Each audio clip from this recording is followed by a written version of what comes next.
As night fell, a SWAT team moved in. After nearly 11 hours of negotiations involving multiple intelligence agencies and a family from Lancashire, agents from the FBI brought the siege at the Texas Synagogue to an end. 2 hostages emerged from a fire exit, followed by a third.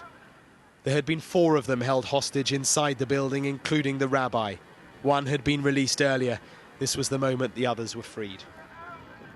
The authorities had been called to the Congregation Beth Israel Synagogue hours earlier to reports of a hostage taking. We began to get information that a gunman had entered the synagogue and taken 4 individuals hostage. He did release 1 hostage in the middle of the incident. That hostage was not harmed, and he's doing well now. You gotta get in touch with me. Listeners to the synagogue's service live stream already knew something was wrong. A man with a British accent was heard interrupting the service. You keep going on, you just keep going on about the same thing, man. Come on, man. Until the live stream was cut, he could be heard shouting in English at the hostages and in Punjabi to relatives on the phone. "I'm pumped up, I'm armed up," he said.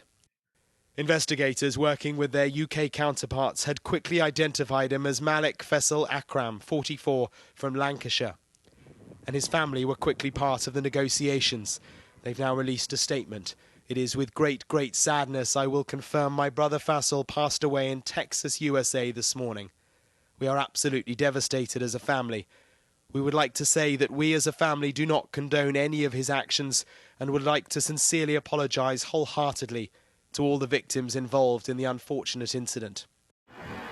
Sky News has been told that he travelled to the United States 2 weeks ago on January the 2nd. How did he get in? What visa was he on?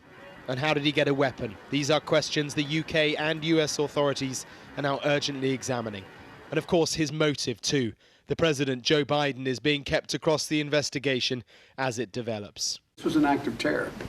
This was an act of terror. I put a call into the rabbi. We missed one another on the way up here. But they should rest assured that we are focused. We are focused. The Attorney General is focused on making sure that we deal with these kinds of acts. This woman, it seems, could be key. Afia Siddiqui, from Pakistan originally, now serving an 86-year prison term in Texas for the attempted murder of US soldiers. Known as Lady Al-Qaeda, Faisal Akram had demanded that she be released from prison. She's cited as a sort of very famous Al-Qaeda female who's sitting in American jail and has been there for a very long time, who people clamour for the release of. So, you know, it's not entirely surprising that her case is the one that's cited, but I think it's certainly curious that the incident has taken place so near to where she's being incarcerated.